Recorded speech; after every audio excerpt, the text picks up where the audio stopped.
ನೀವ್ ನೋಡ್ತಾ ಇದ್ದೀರಾ one India Kannada YouTube channel. ನಾನು ರಶ್ಮಿ.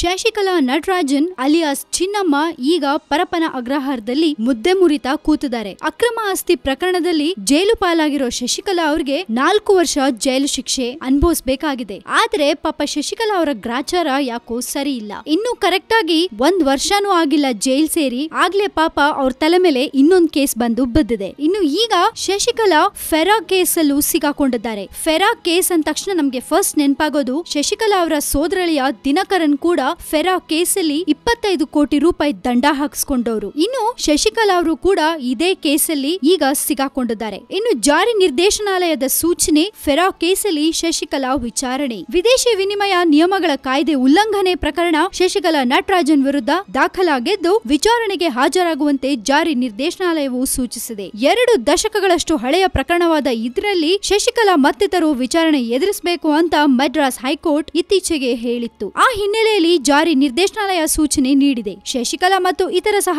ಆರೋಪಿಗಳು ಹೆಚ್ಚುವರಿ ಮುಖ್ಯ ಮೆಟ್ರೋಪಾಲಿಟನ್ ಮ್ಯಾಜಿಸ್ಟ್ರೇಟ್ ಕೋರ್ಟ್ ಮುಂದೆ ಹಾಜರಾಗಿ ವಿಚಾರಣೆ ಎದುರಿಸಬೇಕಾಗತ್ತೆ. ಆದ್ರೆ ಶಶಿಕಲಾ ವೈಯಕ್ತಿಕವಾಗಿ ಕೋರ್ಟ್ಗೆ ಹಾಜರಾಗ್ತಾರಾ ಅನ್ನೋ ಬಗ್ಗೆ ಯಾವುದೇ ಸ್ಪಷ್ಟತೆ ಇಲ್ಲ. ಸದ್ಯ ಶಶಿಕಲಾ ಅವರು ಅಕ್ರಮ ಆಸ್ತಿ ಪ್ರಕರಣದಲ್ಲಿ 4 ವರ್ಷದ ಜೈಲು ಶಿಕ್ಷೆ ಅನುಭವಿಸ್ತಾ ಇದ್ದಾರೆ. ಬೆಂಗಳೂರು ಜೈಲಿನಿಂದ ವಿಡಿಯೋ ಕಾನ್ಫರೆನ್ಸ್ ಮೂಲಕ ವಿಚಾರಣೆ ನಡೆಸಬೇಕು ಅಂತ ಅರ್ಜಿ ಸಲ್ಲಿಸಿದ್ರು. ಆ ಅರ್ಜಿ ವಿಚಾರಣೆ ಇನ್ನೂ ಬಾಕಿ ಇದೆ. ಒಂದು ವೇಳೆ ಫೆರಾ ಪ್ರಕರಣದಲ್ಲಿ ದೋಷಿ ಅಂತ ಏನಾದ್ರೂ ಶಶಿಕಲಾ ಪ್ರೂವ್ ಆದ್ರೆ ಜೈಲ್ನಲ್ಲಿ ಇನ್ನೂ ಜಾಸ್ತಿ ಸಮಯ ಕಳಿಬೇಕಾಗತ್ತೆ. ಇನ್ನು ಶಶಿಕಲಾ ಅಕ್ರಮ ಆಸ್ತಿ ಪ್ರಕರಣದಲ್ಲಿ 4 ವರ್ಷದ ಜೈಲು ಶಿಕ್ಷೆ ಪೂರೈಸಿದ ನಂತರ ತಮಿಳುನಾಡಿನ ಜೈಲ್ಗೆ ಸ್ಥಳಾಂತರಿಸಿ ಫೆರಾ ಪ್ರಕರಣದಲ್ಲಿ ವಿಧಿಸಿದ ಶಿಕ್ಷೆ ಅವಧಿ ಪೂರೈಸಬೇಕಾಗತ್ತೆ. ನೋಡಿ ಹೇಗಿದೆ ನಮ್ಮ ಚಿನ್ನಮ್ಮನ ಗ್ರಾಚಾರ. 4 ವರ್ಷ ಜೈಲು ಶಿಕ್ಷೆ ಅನುಭವಿಸಬೇಕಲ್ಲಪ್ಪ ಅಂತ ಒದ್ದಾಡ್ತಾ ಇದ್ರು. ಈಗ ಇನ್ನೊಂದು ಕೇಸಲ್ಲಿ ಇನ್ನೊಂದಷ್ಟು ವರ್ಷ ಜೈಲ್ ಶಿಕ್ಷೆ ಅನುಭವಿಸಬೇಕಾಗತ್ತೆ. ಇದಕ್ಕೆ ಹೇಳೋದು ಮಾಡಿರೋ ಕರ್ಮ ಯಾರನ್ನೂ ಬಿಡಲ್ಲ ಅಂತ. ಈಗ ಮೋಸ್ಟ್ಲಿ ಶಶಿಕಲಾ ಅನ್ಕೋತಾ ಇರ್ಬೇಕು, ನಾನ್ ಯಾಕಪ್ಪ ಇಷ್ಟ ಆಸ್ತಿ ಮಾಡ್ಬೇಕಿತ್ತು ಅಂತ. ಆಸ್ತಿ ಮಾಡಿದ್ದು ಸಾಕು,